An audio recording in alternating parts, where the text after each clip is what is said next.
सभी को जय माता दी। मैं हूं आचार्य राजेंद्र और आप देख रहे हैं संस्कारशाला। आने वाले 19 अगस्त को जन्माष्टमी का पुनीत पावन पर्व मनाया जाएगा।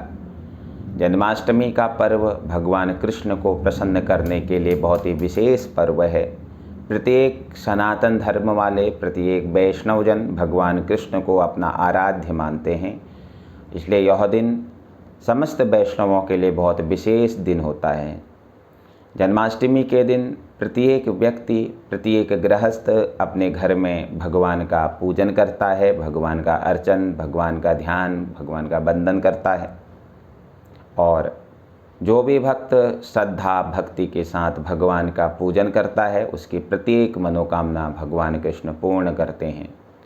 पूजन तो प्रत्येक वैष्णव करते हैं, लेकिन किस प्रकार भगवान का पूजन करना चाहिए, आइए आज संपूर्ण पूजन की विधि में आपको बता रहा हूँ। जन्माष्टमी के एक दिन पूर्व आप अपने घर को साफ सुथरा करें, पूजा स्थल को बिल्कुल साफ कर लें। पूजा स्थल पर गंगा जल आदि छिड़क करके आप अपने पूजा स्थल को बिल्कुल स्वच्छ कर लें। और मंदिर में जो भी आपने भगवान के बर्तन आदि रखे हैं पूजा के, वह सब आप उन्हें साफ़ सुथरा कर लें। तांबे के बर्तन अगर आपने रखे हैं तो पीताम्बरी आदि से उन बर्तनों को साफ़ सुथरा करके बिल्कुल मंदिर को स्वच्छ कर लें। और जन्माष्टमी वाले दिन यानी 19 तारीख को आपने प्रातःकाल सूर्योदय से पहले जाग जाना है। और जाग करके आपने प्रथम मंगल स्नान करना है। मंगल स्नान के लिए आपने एक बाल्टी में थोड़ा सा गंगा जल मिलाना है और उसमें थोड़ा पीली सरसों मिलानी है, थोड़ी सी हल्दी मिलानी है और थोड़ा सा पीला चंदन मिला करके आपने उस बाल्टी को जल से भर करके उससे स्नान करना है। याद रखिएगा, बाल्टी में पहले गंगा जल मिलाना है। कुछ लोग पहले जल मिला लेते हैं, लेकिन नियम यह है पहले गंगा जल मिलाना है और गंगा जल मिला करके उसमें फिर हमने अन्य जल आदि मिलाना है। और इस जल से आपने बिल्कुल सादा स्नान करना है, मतलब साबुन आदि का उपयोग इस दिन आपने नहीं करना है। और स्नान करने के पश्चात आप अपने शरीर में पीले रंग के वस्त्र धारण करें और पीले रंग के वस्त्र धारण करके आप अपने पूजा स्थल पर आ जाएं। और पूजा स्थल पर आकर के आप अपना दैनिक जो नित्य कर्म जो आपका स्नान आदि देवताओं को आप कराते हैं वो आपने करना है। और एक दीपक आपने मंदिर में प्रज्वलित कर देना है। और भगवान ठाकुर जी अगर आपके मंदिर में विराजमान हैं तब तो बहुत अच्छी बात है। और अगर ठाकुर जी आपके मंदिर में विराजमान नहीं हैं तो जन्माष्टमी के एक दिन पहले आप ठाकुर जी की कोई एक प्रतिमा, लट्टू गोपाल जी को आप ला सकते हैं और उन्हें प्रातःकाल आप अगर नए प्रतिमा लेकर के आए हो आप उन्हें आप जल में थोड़ी देर डुबा करके उन्हें पोंछ करके आप मंदिर में रख सकते हैं। और पूरे दिन आपने ओम नमो भगवते वासुदेवाय का आपने जप करना है। अगर तुलसी की माला हो तो बहुत उत्तम है, अगर तुलसी की ना हो तो रुद्राक्ष की भी माला आपकी चल सकती है। और पूरे दिन ओम नमो भगवते वासुदेवाय का जप भी करना है और दैनिक कर्म जो घर के हैं वो भी आपने करने हैं। ऐसा मन में भाव लाना है कि आज हमारे कृष्ण का हमारे घर में प्राकट्य होगा, आज हमारे कृष्ण का जन्मोत्सव हम मनाने जा रहे हैं। जिस प्रकार आप अपने बेटे का, अपने बच्चे का जन्मोत्सव मनाते हैं, ठीक वैसा ही जन्मोत्सव की तैयारी आपने भगवान कृष्ण के जन्मोत्सव में भी करनी है। और सायंकालीन समय में सूर्यास्त के पश्चात आपने क्या करना है, आपने अपने मंदिर में बैठ जाना है। और मंदिर में बैठ करके आपने एक सुंदर सी एक स्टील की थाली ले लेनी है। और अगर बड़ी कोई पीतल की थाली हो बड़े साइज़ की तो बहुत अच्छी बात है। अगर पीतल की थाली ना हो तो आप एक स्टील की एक थाली ले लें और स्टील की थाली में आप रोली, पीला चंदन, जौ, तिल, थोड़े पुष्प, थोड़ी माखन मिश्री और फल आदि आपने रखने हैं। और फल आदि रखने के पश्चात आपने अपने पूजा स्थल पर बैठ करके एक घी का दीपक आपने जलाना है। घी का दीपक जला करके आपने सर्वप्रथम अपने मंदिर में रखे हुए, अगर आपने मंदिर में शंख रखा है तो अच्छी बात है, अगर शंख नहीं रखा है तो आप इस दिन शंख भी अपने मंदिर में रख सकते हैं।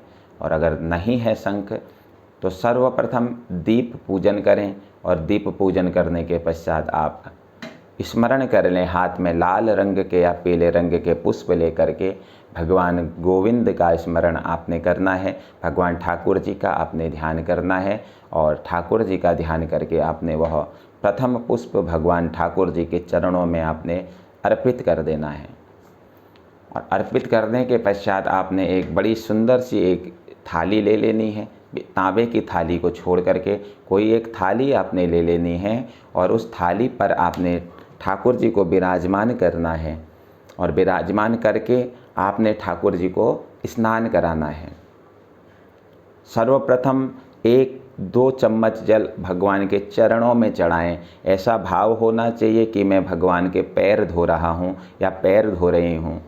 पादयोर पाद्यम, उसके बाद फिर थोड़ा सा जल लेकर के भगवान के हाथों को धोना है।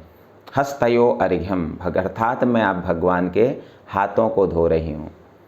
उसके पश्चात 1 चम्मच जल से भगवान का मुख धोना है, मुखे आचमनीयम। उसके पश्चात हमने क्या करना है, हमने भगवान को दूध से स्नान कराना है। दूध से स्नान कराने के बाद भगवान को दही से स्नान कराना है, और दही से स्नान कराने के बाद हमने भगवान को घी से स्नान कराना है। घी से स्नान कराने के बाद हमने भगवान को शहद से स्नान कराना है। शहद से स्नान कराने के बाद हमने भगवान को बूरा से स्नान कराना है। याद रखें, पहले दूध से स्नान कराएं, फिर दही से स्नान कराएं, फिर घी से स्नान कराएं, फिर शहद से स्नान कराएं, फिर बूरा से स्नान कराएं। और अगर पृथक पृथक ना हो तो पंचामृत से भगवान को स्नान कराएं, और पंचामृत से स्नान कराने के पश्चात ओम नमो भगवते वासुदेवाय कहते हुए आप भगवान पर जल अर्पण करें, भगवान को स्नान कराएं, और एक साफ सुथरे वस्त्र से आप भगवान को पोंछ दें, और पोंछ करके भगवान को आप वस्त्र पहनाएं।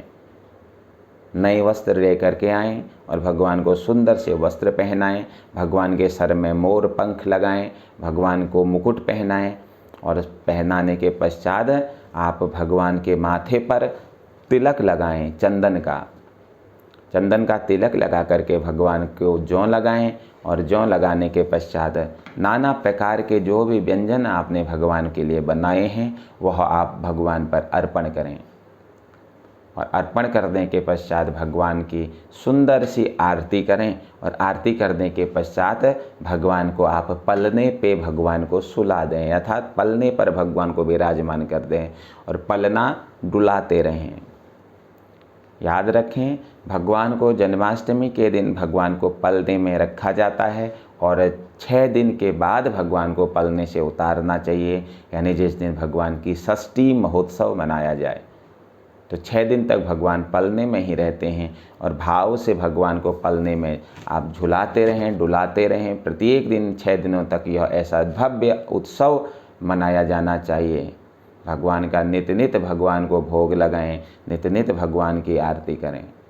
तो इस भाव से आप भी अगर भगवान की पूजा करते हैं, भगवान का ध्यान करते हैं, तो आपकी प्रत्येक मनोकामना पूर्ण होती है।